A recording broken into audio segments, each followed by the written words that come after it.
Dr. Sutton, you wrote 3 series of books while you were a research fellow at the Hoover Institute. Can you give me basically the background of the content of these series? Yes, the series I wrote at the Hoover Institution at Stanford University concerned the transfers of Western technology to the Soviet Union. And essentially it comprised 3 individual books. Each book covers a period of time since 1917. And then you wrote a second series of books on Wall Street. Yes, these were trade books. In other words, they're not academic books. They're written for the general public. They concerned the build-up of the 3 types of socialism: Bolshevik socialism in Russia, what we might call welfare socialism in the United States, and Hitlerian or National Socialism. And each book examines the financing and the contributions made by Wall Street, by international bankers, to the development of that specific form of socialism. Now, in your research and analysis, and your efforts to bring out the facts about what was going on in our society, did you encounter any effort to discourage you, to prevent you from bringing out the background of America's involvement in the financing of international communism? Yes, very definitely. For example, when I was at the Hoover Institution, in 1972, I went to Miami Beach to give some testimony before the Republican National Committee. And although a congressman had hand-delivered to the wire services this testimony, which was later printed, the wire services refused to transmit it to the newspapers. Then when I got back to the Hoover Institution in California, I was called into the office of the director, and I was told in no uncertain terms not to make any more speeches like that, and that this information should not be made public. This was the information that we were giving the Soviet Union the technology to develop its war potential? Oh yes, at that time we were in Vietnam, and as you know, the Soviets were supplying the North Vietnamese. This was 1972? 1972, yes. And for example, I knew that the Gorky plant, which was built by the Ford Motor Company, but the Gorky plant in Russia produces the Gaz series of vehicles. The Gaz vehicles had been seen on the Ho Chi Minh Trail. We were supplying equipment to the Gorky plant in the middle of the Vietnamese War, and these trucks were being used to carry ammunition supplies which were killing Americans. I thought this was morally wrong, and I said so at Miami Beach and at the Hoover Institution. And it was this type of information that was suppressed. And so what eventually happened as far as your activities at the Hoover Institution were concerned? Well, I didn't pay much heed to the warnings. I published a book called National Suicide in the following year, which summarized our assistance to the Soviets, our military assistance to the Soviets. And when that book came out, again, there was great pressure to stop the book. There was pressure on both the publishers and me personally. And I felt I couldn't take this, and a few years later I just left the Hoover Institution, and since 1975 I've been an independent author without any ties whatsoever. Let's go a little bit into the background of the financing of the German war machine that we fought in the period 1941 to 1945. Could we start, first of all, with the original financing of Hitler between 1922 and 1923, when he was first making his effort to come into prominence in Germany? The original financing of Hitler, that's in the years 1922, came only partly from Germany. One of the most prominent Americans concerned with financing Hitler was Henry Ford. In fact, Henry Ford received a medal in 1938 for his assistance to the early Nazi Party. Then, of course, Hitler had his attempted push in 1923. He went to jail, and then we begin another era in the rise of Hitler. Right, and of course, he eventually came to power in 1933 by the electoral process.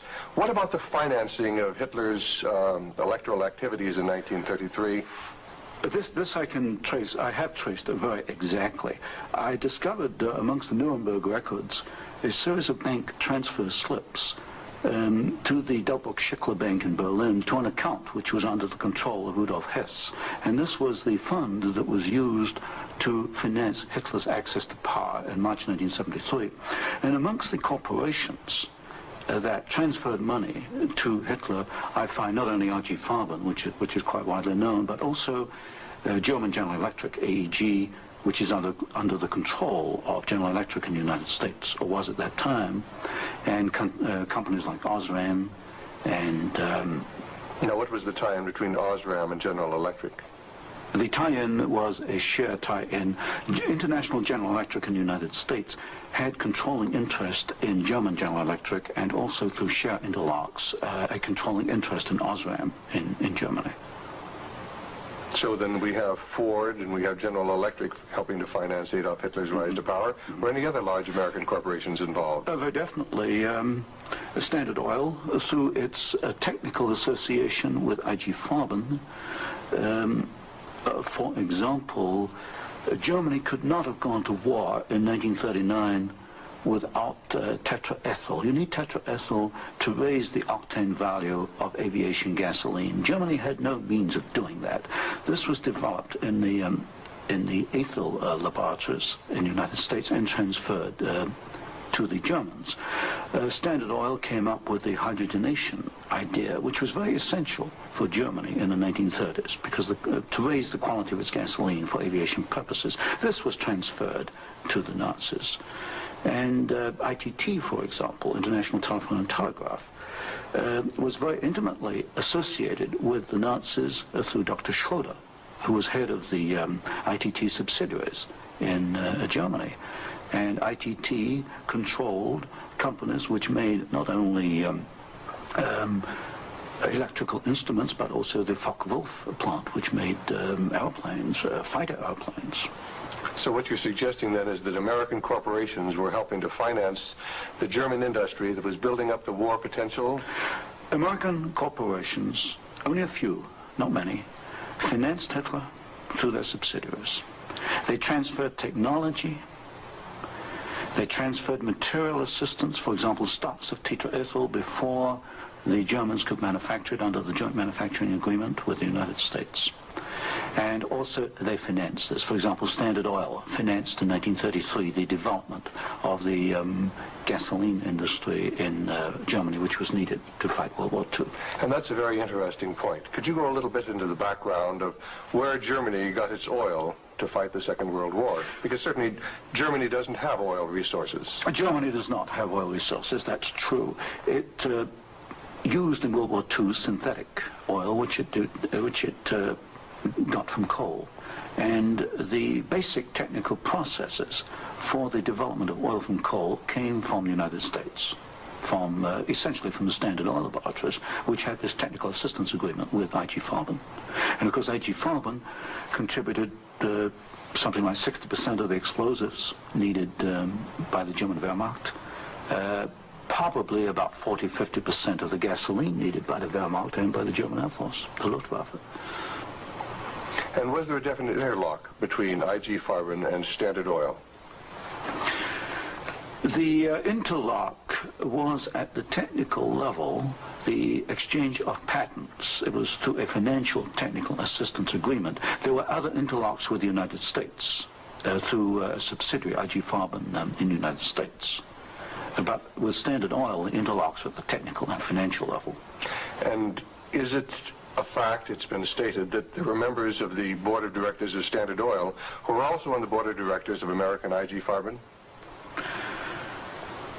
Yes, Walter Teagle is one name that comes to mind. There were several directors. Was there an interlock with Ford between IG Farben and American IG Farben and the Ford Motor Company?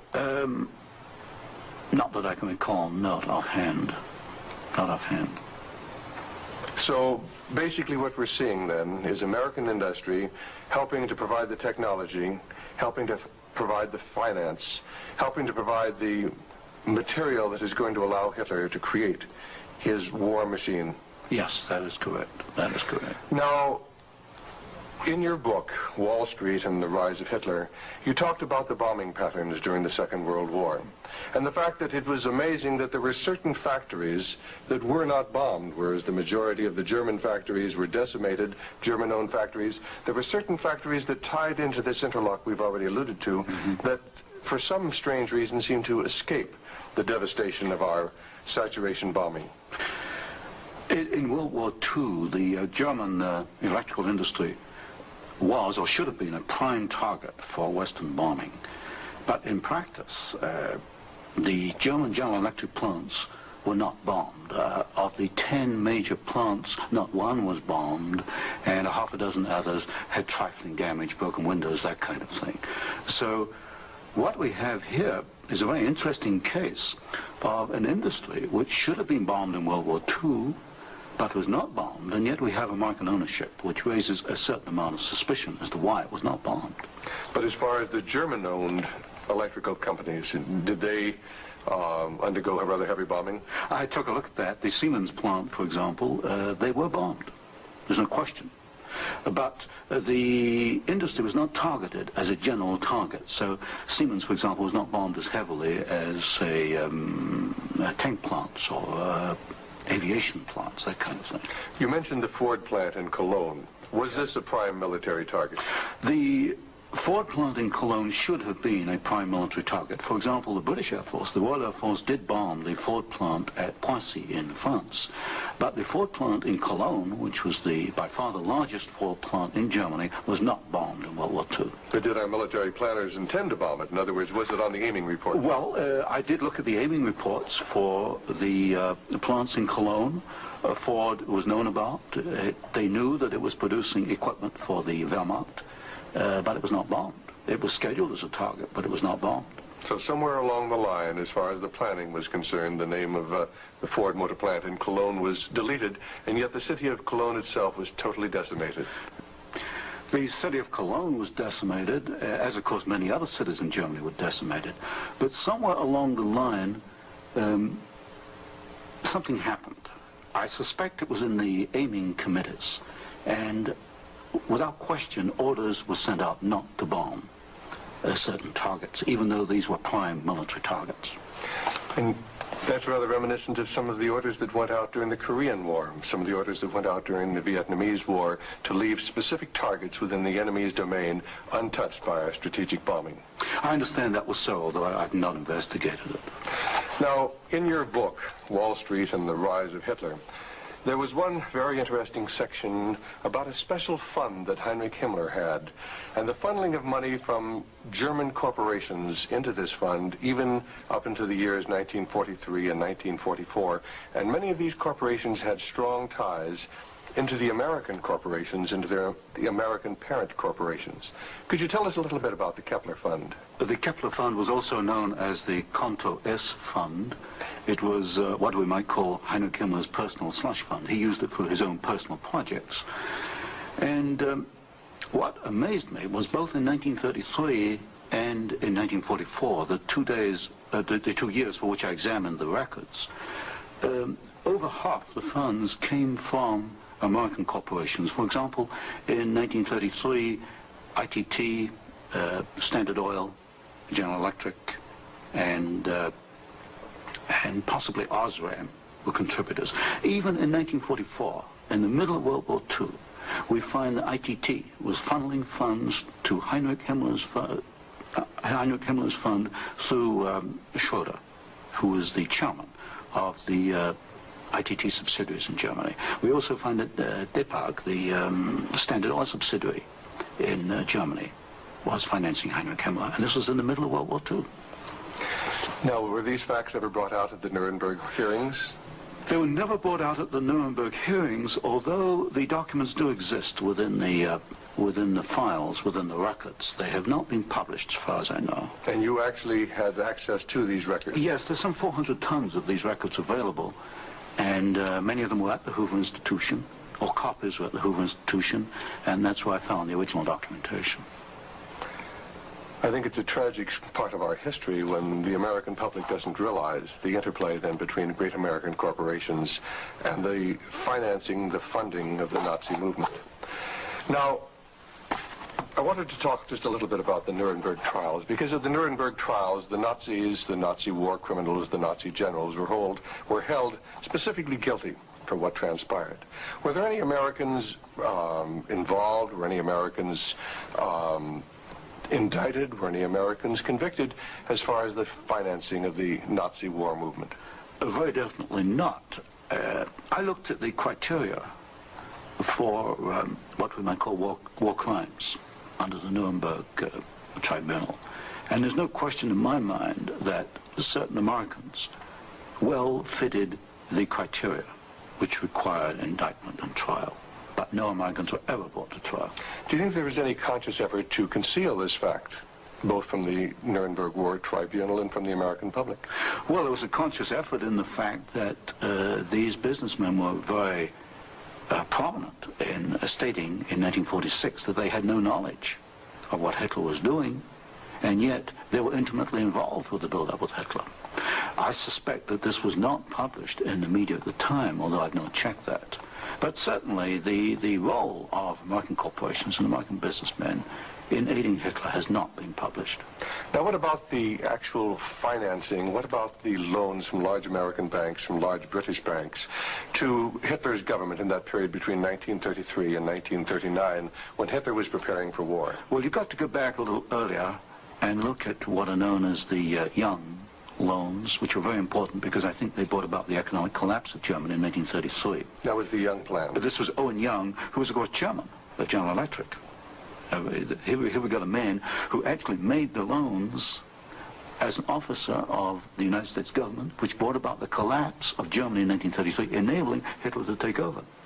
And then subsequent to 1933, you get a series of loans. A very good one is Standard Oil, which loaned several $1 million, at least, to Germany to build up its aviation gasoline facilities. And there are other examples. Fine. Well, I'd like to get a little bit into the background of the financing of Bolshevism, because I think this is vitally important. And we can go back to the period after the Second Revolution, which was in October and November of 1917. The initial financing of Lenin's movement, how did it tie into the American corporations? Was there any American involvement in that period between 1917 and 1918, when Bolshevism was just beginning to get a foothold in Russia? Yes, there were several incidents. The most important is one involving Colonel William Boyce Thompson, who was the largest shareholder in the Chase Bank, which of course today is Chase Manhattan Bank. And I published in one of my books a copy of a cablegram which transferred funds from New York to Petrograd in December 1917, $1 million to be precise. And Colonel Thompson made the statement later that this $1 million was given to the Bolsheviks to consolidate. They had just begun to take over Russia. They only controlled Moscow and Petrograd at that time to aid the control that the Bolsheviks were extending in Russia. This is a very clear case. $1 million, American funds, transferred through an American Wall Street intermediary to the Bolsheviks. And didn't you publish that document here in Wall Street and the Rise of Bolshevism?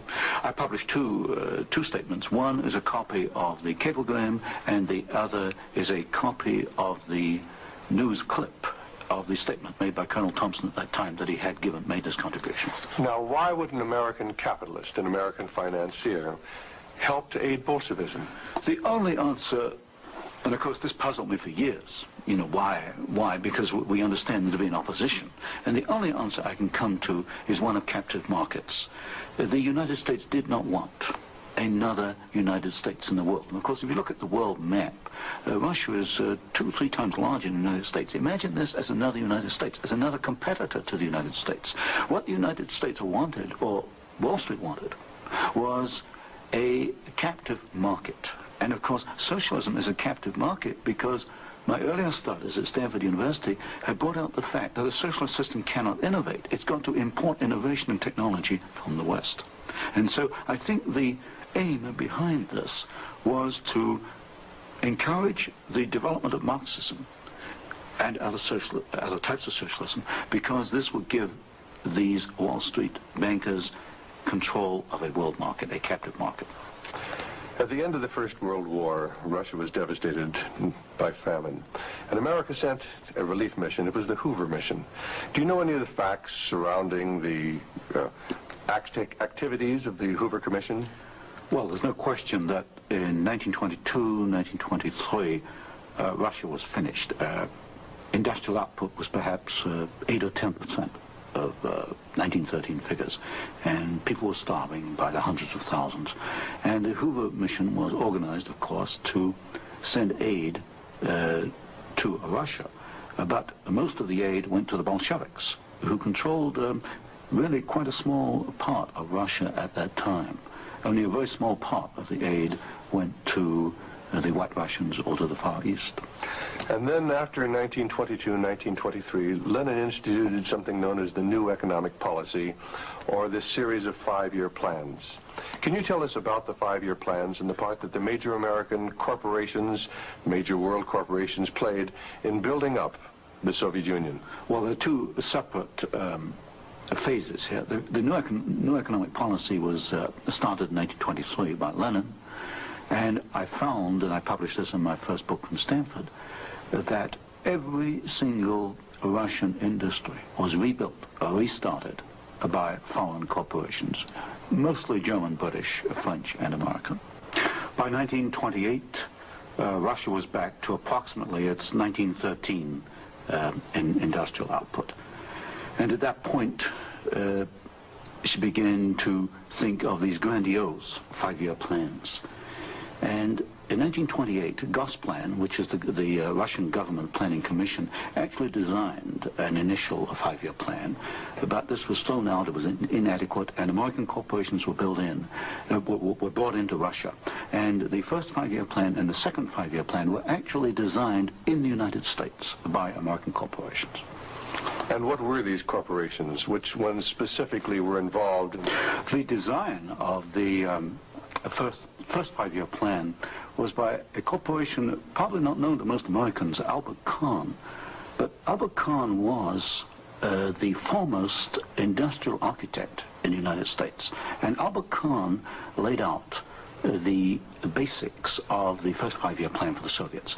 And then we find, again, the same corporations involved with the construction of the plants. International General Electric, certainly, DuPont, Ford Motor, Hercules Motor, Curtiss-Wright in aircraft engines, and even some corporations which today were forgotten about, like Vultee and Chance Vought. These were aircraft manufacturers at that time. And so American corporations came in and they built the first 5-year plan. But what was important, the Soviets then copied these plans, and this accounts for the tremendous Russian output. They took this initial equipment and they multiplied it, they copied it by the 100. Now, how about Ford Motor Company? Did they play a part in the building up of the Soviet potential? Very definitely. Ford Motor Company built the Gorky plant, and the Gorky plant produces the GAZ series of vehicles, that's G-A-Z, and these are trucks, and there's some automobiles. And right from the early 1930s, you find that the GAZ plant has had military potential, and Ford knew that when it went in and built the Gorky plant. And we know it because I found statements to this effect within the State Department files. Sometimes we hear the name Averell Harriman. Did he play a part in building up the Soviet technology? Very definitely. In fact, Averell Harriman came out of the Soviet Union financially at a profit. He took over the Georgian manganese concession in the early 1920s. Got this back on his feet for the Soviets, and manganese became a prime export for the Soviets, and so they were able to sell this abroad, get foreign exchange, which financed their industrialization. And then they bought out Harriman about 1929, and Averell Harriman received as compensation $1 million more than he put in the first place. How about Armand Hammer of Occidental Petroleum? Armand Hammer is a very interesting example. Armand Hammer received the first foreign concession in 1922. In asbestos in the Ural Mountains. And he also conducted for the Soviets a number of other enterprises, right down to pens and pencil manufacturing, for example. But Armand Hammer is interesting because his father, although Armand Hammer today is chairman of Occidental Petroleum Corporation, his father was Julius Hammer, who in 1919 was Secretary General of the Communist Party USA, which emphasizes the argument I make throughout my books, that at the top level, there's no difference between your top communists and your top capitalists. They interlink. You've got Armand Hammer, chairman of Occidental Petroleum. His father was Secretary of the Communist Party USA in 1919. So it's basically a power grab. It's a power grab, an international power grab. Now, during the Second World War, why, Russia was pretty well decimated once again by German forces. What part did the American Lend-Lease program play in building up Russia's industrial capacity after the Second World War? Well, Lend-Lease built up Russia's capacity, modernized it, and expanded it during World War II. And there was some continuation all the way through perhaps to 1948, 1949. There was a program after Lend-Lease, which was supposed to be restricted to foodstuffs and industrial materials, but in effect, I checked the records in the warehouses in Sutton, Maryland, I find that even after World War II, and this was against the intent of Congress, I suspect, there was a massive transfer of the latest industrial equipment to the Soviet Union under the so-called Lend-Lease program. Now, in 1948, there was a fascinating book came out by Major Racy Jordan, in which he talked about American aid to the communists as far as their ability to build nuclear weapons. Did you ever have an opportunity of verifying the facts that we had given them the heavy water, we'd given them the wherewithal to build their atomic weapons? Well, as part of the work I was doing at Stanford, I did investigate the shipping documents for Lend-Lease, and I took a sample of these documents and I checked them against Major Jordan. And broadly, Major Jordan was correct within, say, about 5%.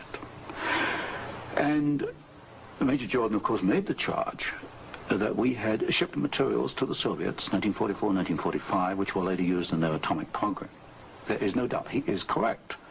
We shipped heavy water, which is essential, but we shipped other items which are perhaps less obvious to the layman. We shipped, for example, aluminum tubes, and aluminum tubes are essential for atomic energy development. We shipped graphite, and graphite is another essential component.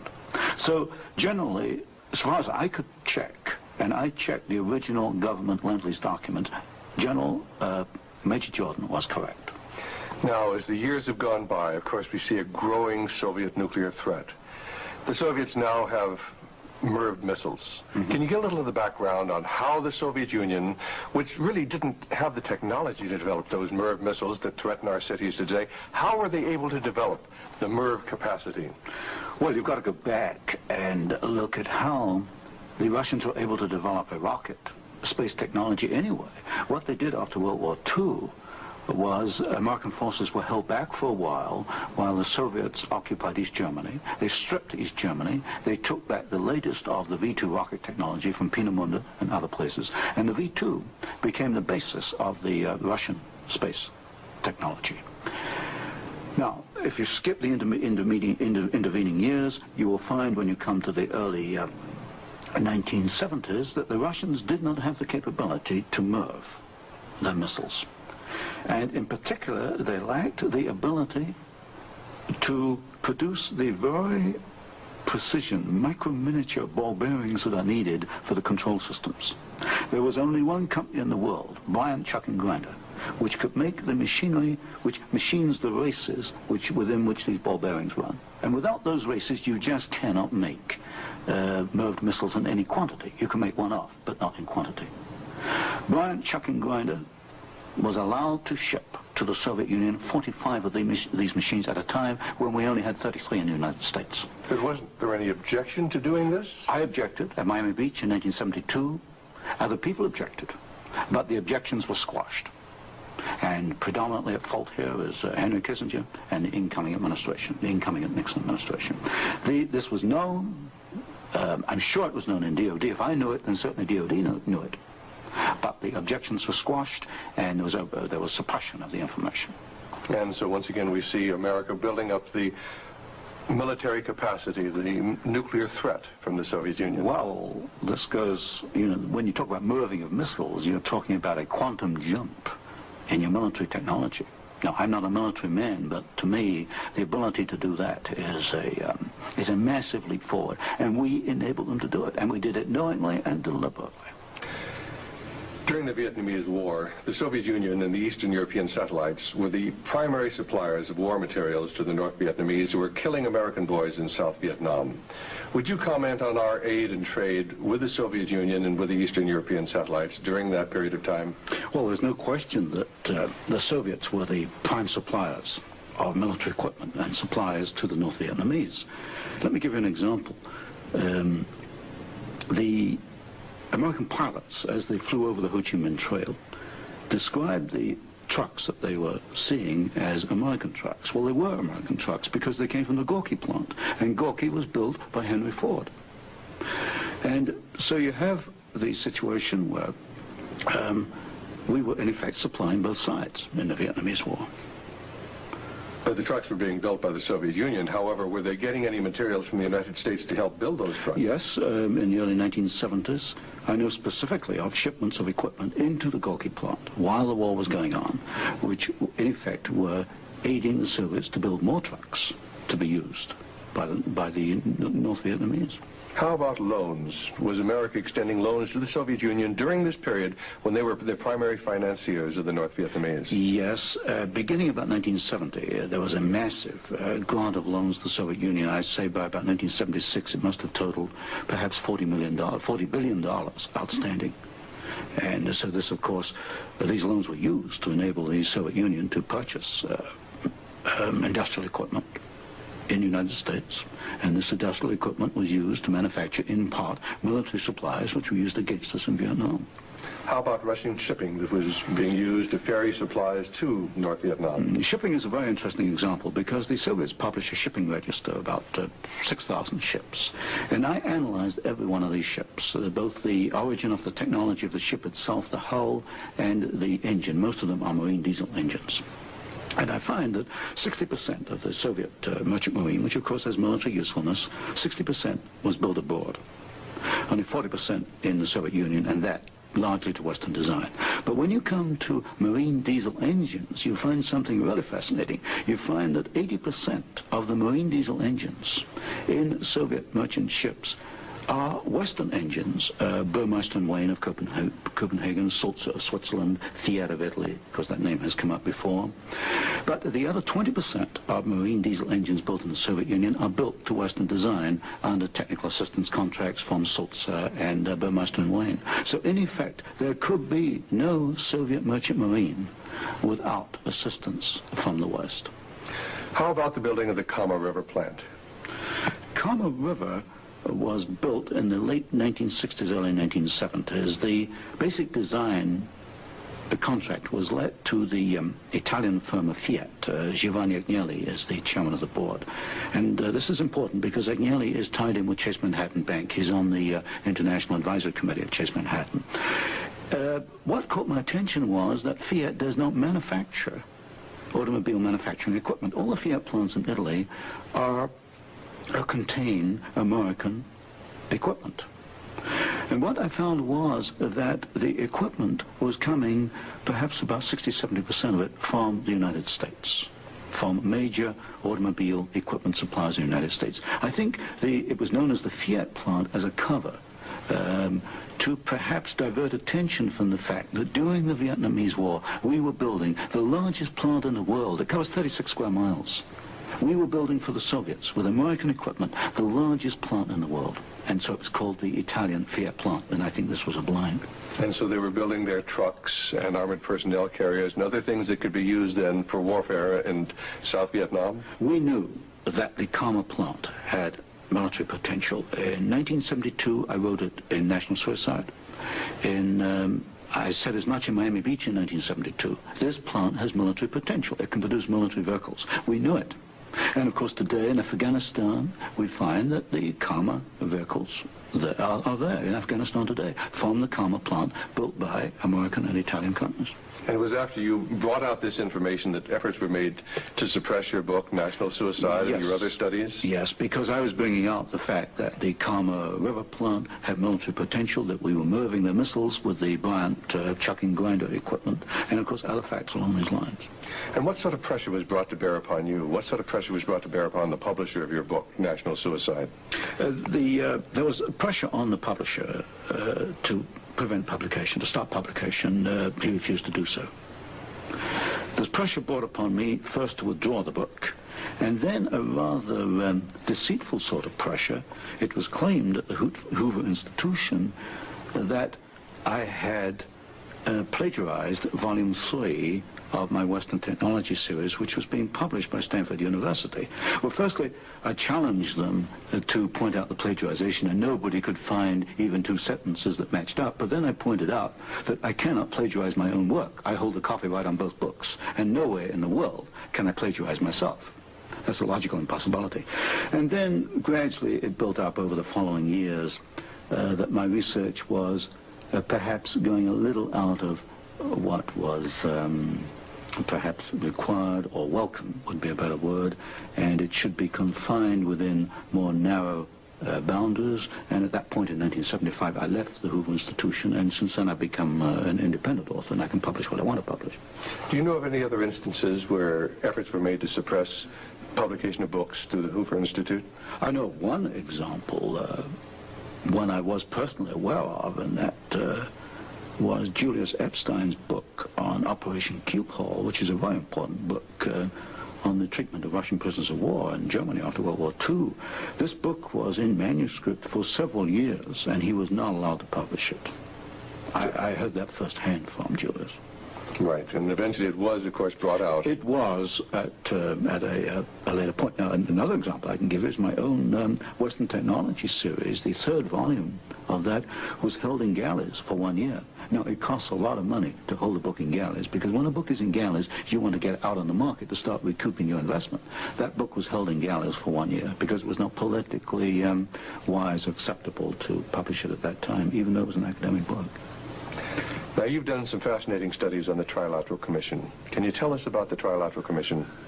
The Trilateral Commission is a private organization founded by David Rockefeller in 1973. It was essentially financed by Rockefeller and some of the foundations, Kettering Foundation, Danforth Foundation, Ford Foundation. Ford Foundation was a very major contributor.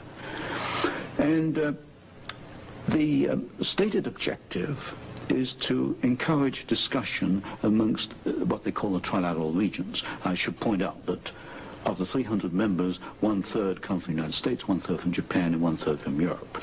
But in effect, I find that the actions of the Trilateral Commission are very much self-interested on the part of the international banking community in New York. Now, as far as the Trilateral Commission's influence on the American government is concerned, it's been said that there was a very excessive representation of the Trilateral Commission in Jimmy Carter's cabinet and in Jimmy Carter's administration. Well, excessive is rather an understatement. I think there's some 200 million people in the United States. There are only 77 trilateral members who are American. Out of that 77, I counted no fewer than 18 trilateralists. That's about 1/3 of the American trilateral contingent turns up in the Carter administration. Mr. Carter himself is a trilateral, Mr. Mondale, Mr. Brown, Mr. Vance, Mr. Blumenthal, Mr. Brown, Secretary of Defense. In other words, they occupy all the senior cabinet and sub-cabinet posts. In fact, there's some key committees, intelligence and defense committees, which are only comprised of trilaterals. So here you've got 77 Americans selected by one man, David Rockefeller, who's chairman of Chase Manhattan Bank. And we find that they turn up in the key controlling positions in Washington under the Carter administration. And would this suggest to you that perhaps we do not select the government, that it is selected by these people who work behind the scenes? You can come to no other conclusion. If you look today at who's running for office, you find Mr. Bush is a trilateral, you find Mr. Anderson is a trilateral, Mr. Carter is a trilateral. We find articles appearing in Newsweek magazine, Time magazine, U.S. News and World Report, many of the major media telling us there's really nothing to be concerned about from the Trilateral Commission. Is there any interlock between the Trilateral Commission and the major media in the United States? Yes, there is an interlock, particularly in the news media. For example, the Chicago Sun-Times, the executive editor there, James Hoagie, is a trilateral. You'll find Saul Linowitz is a director of Time magazine. And I think, yes, Henry Schacht is a director of CBS. So there very definitely is an interlock between the trilaterals and the media. And perhaps this is the reason, then, that they rather play down the influence of the Trilateral Commission on contemporary American government. Yes, I had a computer survey made of all articles that have been printed on the Trilateral Commission since 1973. I could find worldwide only 73 articles. Now, what's the relationship between the Trilateral Commission and the Council on Foreign Relations? Well, of course, the Council on Foreign Relations is a much older organization founded in 1920. I did a study in which I compared trilaterals with or without membership in the CFR, Council on Foreign Relations. I find there's something over 50% overlap.